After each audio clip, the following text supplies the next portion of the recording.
Hey folks, how you doing? It's the Techie Tattooer here. And in today's video, we are going to go over how to design a custom tattoo for a specific body part. And I've already got this tattoo tattooed up and completed, so this project is done. And I figure this would be a great time to spit all over my screen and also talk about my process and how this works. And so what we've got here is these images here are what she sent for her references for kind of what she wanted stylistically and what she was looking for with the musical notes, the keyboard, a rose, and that sort of thing. This design here, this outline, is what I ended up coming up with for that. And as you can see here, I break everything down into millions of little layers. You can see my little references here periodically. Boop, see, I traced over a little keyboard to make sure that that's all nice and realistic looking. I've got some filigree that I mocked up in Midjourney. I grabbed a couple of other Midjourney references as well. Come here. And they're here, right? As you can see, these are absolutely Midjourney references. One from the prompt there. Boop. Oh man, that's horrible. There we go. Right, from this prompt. Go ahead and pause that if you want to take a screenshot of it and care. But, right, so you can see from these different references what I kind of used as my basis. As you can tell, Midjourney is totally awesome. These legs are a little bit funky. This one's at the back of the calf. This one's like a super weird shaped leg. This one's a nice, good reference, so that's why I actually kind of used this one shape language-wise. This one's also really nice. Whoops.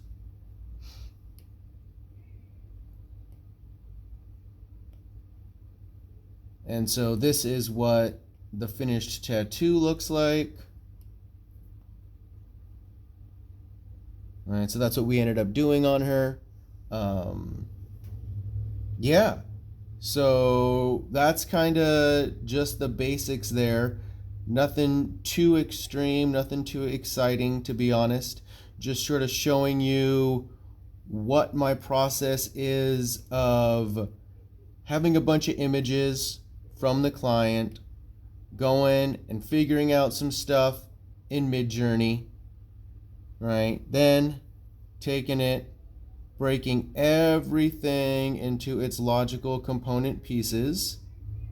Oh my goodness, where did this go? That's too far. Yep. Right, breaking everything into its component pieces so that I have, right, this little tiny leaf is on its own little separate layer here. That filigree around this one side of the clock is on its own layer here. All these clock faces, they're all on their own separate layers, right? Each individual one. And I actually even have these two little layers, which are the hands of the clocks, all broken off onto their own separate layer. I have an actual clock face broken off onto its own separate layer here. You can see that guy, and I've just shrunk it down, changed, duplicated the clock hands, right? Moved them around. I kept the music itself, right? This is a photocopy, as it were, of the music, and I then just traced over it to make it nice and clean.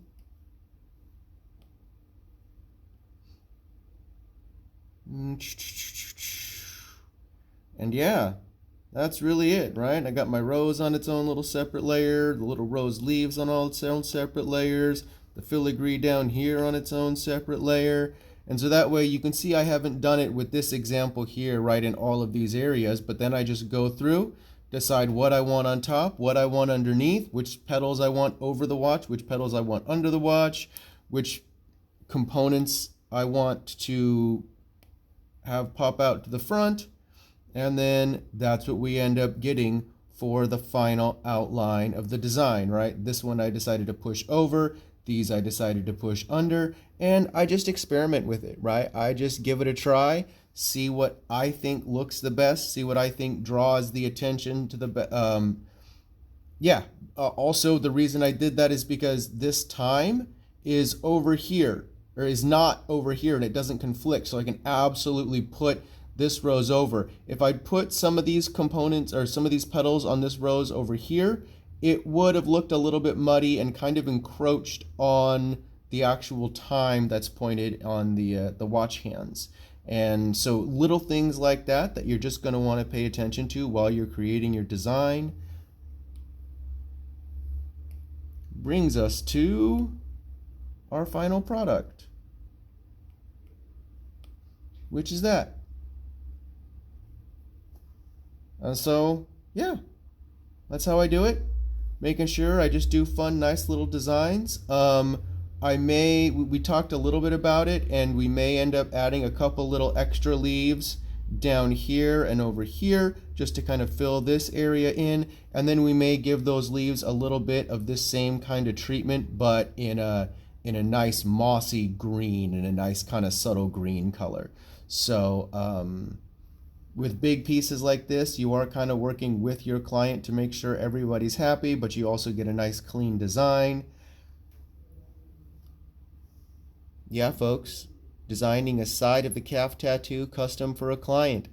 It's really that easy, but it does take a little bit of balancing, right? You'll notice that this filigree swoop here, right, kind of goes in this ankle shape sort of deal, right, where you want it to kind of come up like that, and then the next kind of shape comes in like this, right?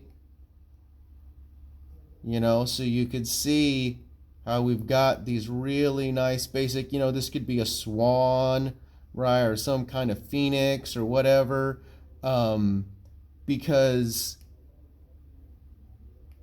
really the importance are, I'm not breaking this middle line here on the front of her calf, and then I'm not breaking this back line here on the middle of her calf, or on the front of her shin, middle of her calf. And so that way this whole image is nice and framed out.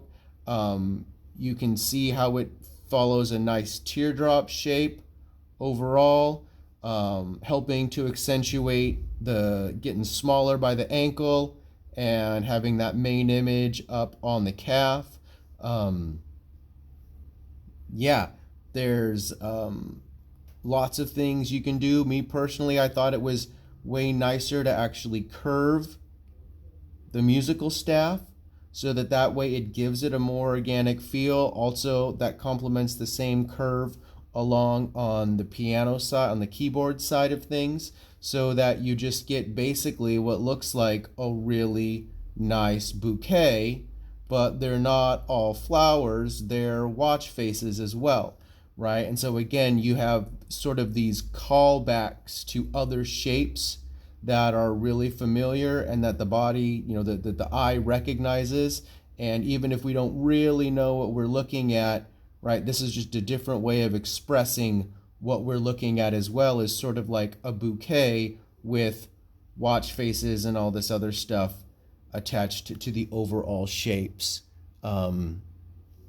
Hopefully that makes sense. Like, comment, subscribe. Let me know if this was interesting to you at all, just kind of going over the decision-making process for how to design a custom tattoo. If you have any questions about how I use Procreate, or how I use Midjourney, or any of these other things, shoot me a message, comment down below. I'd love to help. And thanks for watching, folks. You have a great afternoon.